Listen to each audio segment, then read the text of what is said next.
Ayyaanota gurguddoo fi ayyaanota xixiqqoo kan jedhaman warra kamidha?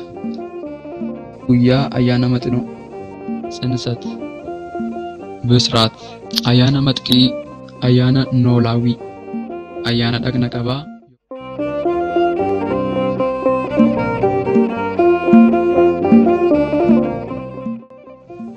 Maqaa Abbaa, maqaa Ilmaa, maqaa Hafuura Qulqulluu, Waaqa tokkoo, Ameen.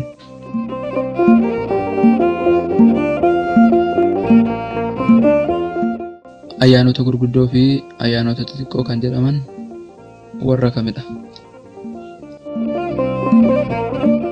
Ayyaanni gocha yaadannoo hafuuraa jechuudha.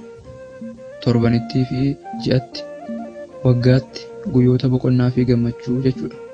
Yeroo adeemsifamus waan darbee yaadachuu, uummatni waa'ee ciitii ayyaanichaa yaadachuu, of faayee yookiin of bareechee, uffata uffatee faarfachaa fi galateeffachaa kabaja. Hubachiisa. Ayyaana qulqullootaa kan dubroo Maariyaamii, kan fannoo fi kan guyyootaa yeroo kabajnu kan waaqessinu waaqa isaanii akka ta'e shakkii tokkollee kan hin qabne ta'uu hubatamuu qaba. Kabaja ayyaana kakuu moofaa. Ayyaanonni kakuu moofaa 5dha. Isaanis 1. Guyyaa Sanbataa. Ba'uu 20 lakkoofsa 8. Guyyaa Sanbataa qulqullinatti eeguuf yaadadhaa jedha. 2. Guyyaa ayyaana maxinoo. Ba'uu boqonnaa 23 lakkoofsa 14. Ji'a Abiibitti biyya Gibxi keessaa waan baateef ji'icha keessaa yeroo dhaabbataatti guyyaa 7 maxinoo nyaadhu jedha. Ayyaana maxqii. Leewwota 23 lakkoofsa 23.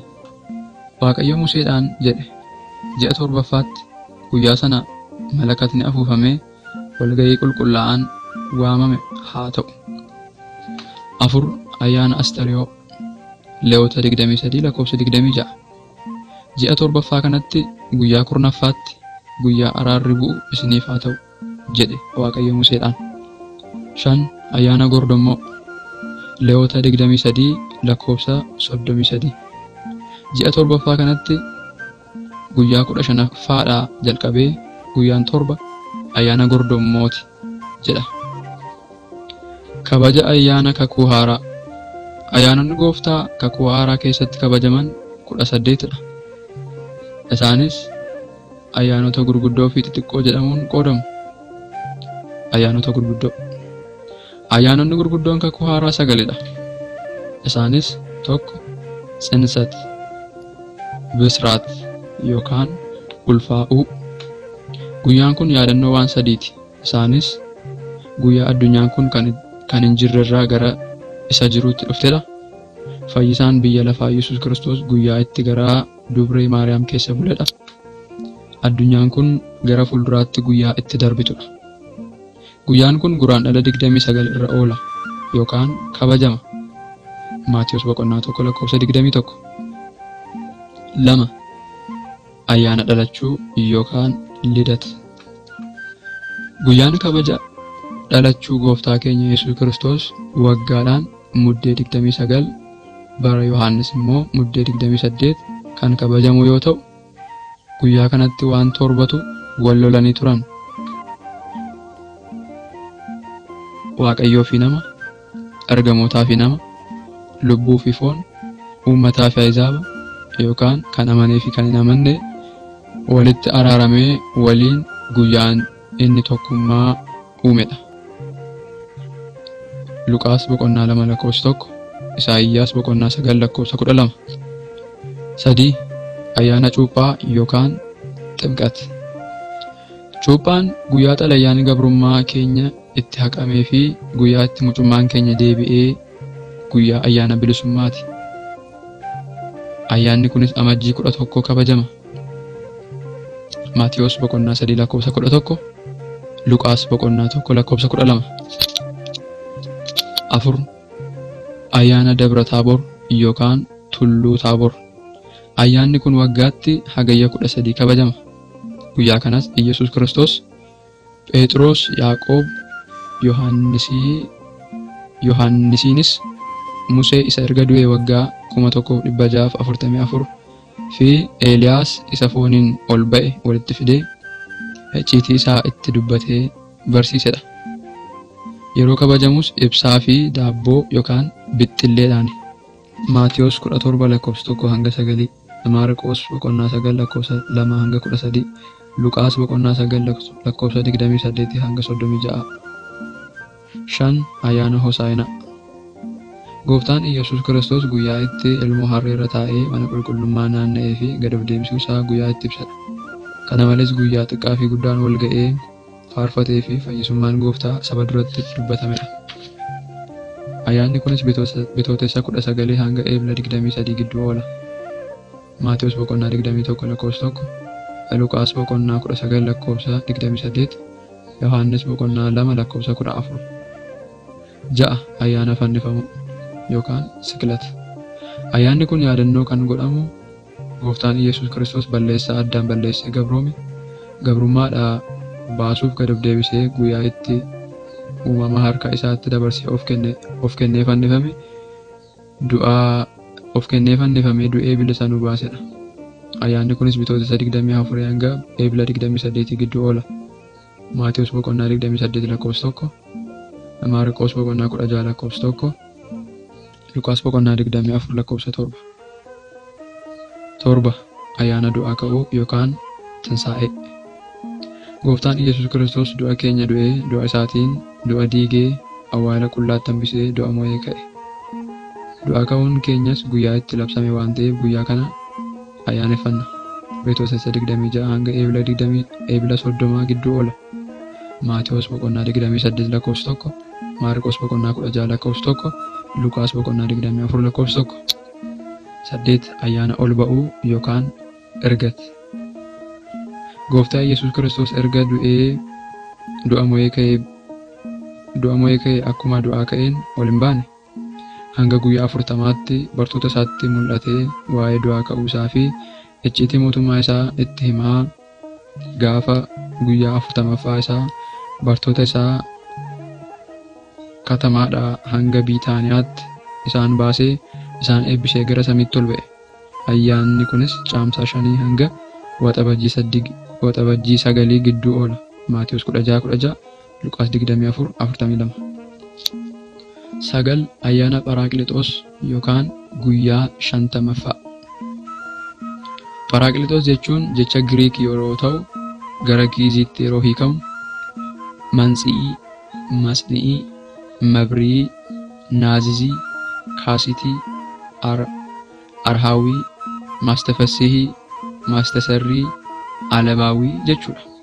Afaan Amaaraan immoo የሚያጸና የሚያነጻ የሚያረጋጋ ልብን ደስ የሚያሰኝ ኃጢአትን የሚያስተስሪ ምስጢርን የሚገልጽ የተዘጋውን ልብ የሚከፍት jechuudha.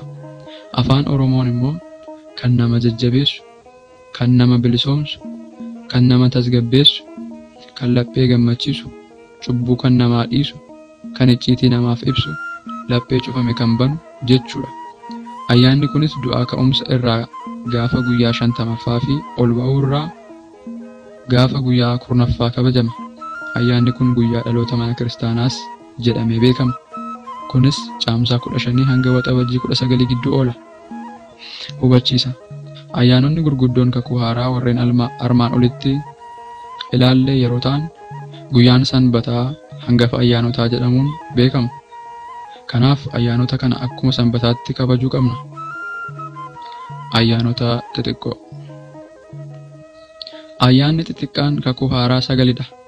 Isaanis 1. Ayyaana dhagna qabaa yookiin Gizrat.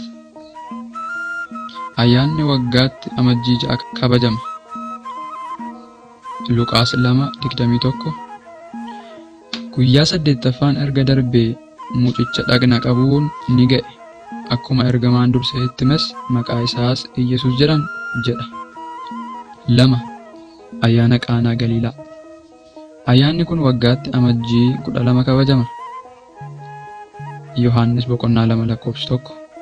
Gooftaan Yesuus Kiristoos raajii isaa isa jalqabaa Qaanaa Galiilaatti bishaan daadhiitti jijjiiruu isaa nutti ibsa. 3. Ayyaana Dabra Zayit. Ayyaanni kun walakkaa tsooma guddaa yookiin abiyyii tsoomiitti kan kabajamudha. Ayyaanni kunis Guraandhala 28 hanga Eebila 2 gidduu oola. Maatewos 24:3.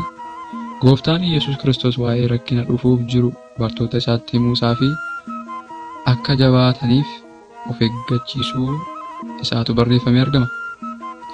4. Ayyaana Fannoo yookiin Masqal. Ayyaanni kun fulbaana 17 fi bitootessa 10 kabajama. Kunis fulbaana 17 guyyaa itti bakki yookiin tulluun awwaala fannoo sadanii keessaa fannoon Yesuus Kiristoos adda ba'ee baramedha.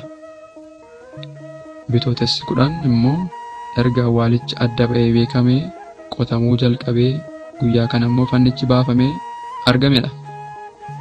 Efesoon boqonnaa 2:14 hanga 17.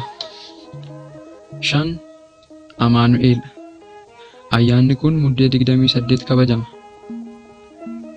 Ba'uu 24:17. Isaayyaas 59:20. Roomee 11:26. Yohaannis 1:29. Faaruu 71:16. Luqaas 2:13. 6. Lallaba yookiin Sibkata Ba'aal. Ayyaana dhalachuu Gooftaa Yesuus Kiristoos fuuldura torban 3 yeroo hafu ayyaana kabajamudha.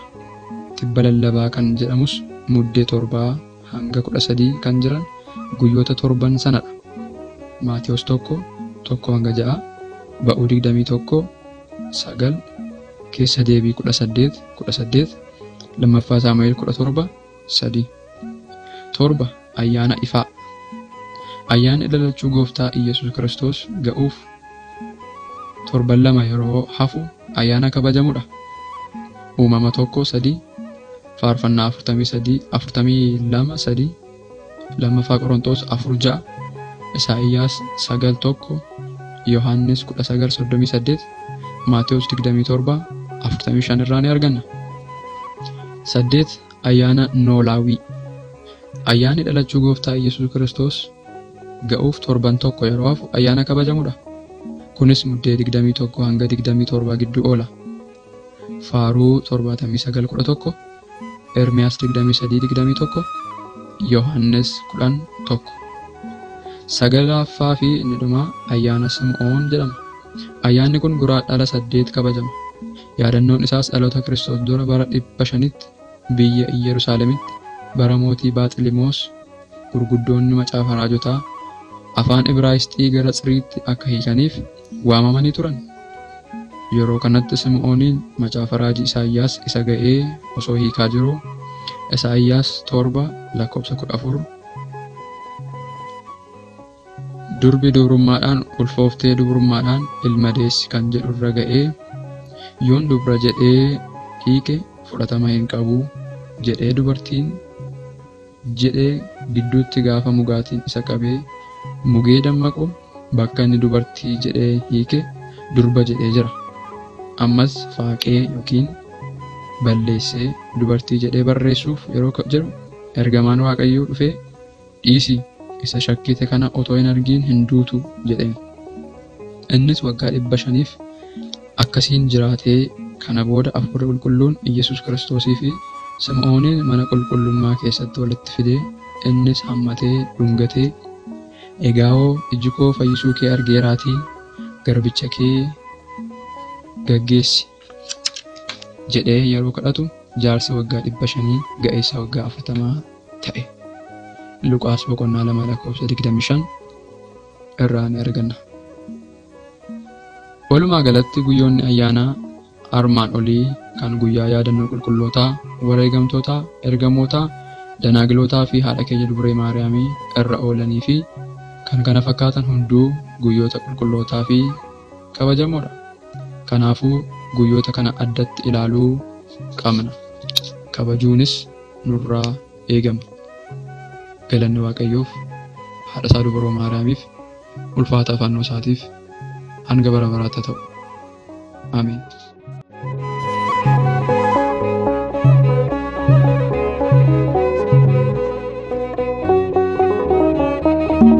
ገብርኤል ማርያም አበሰራት ወንድ ልጅም ትወልጃለሽ አላት።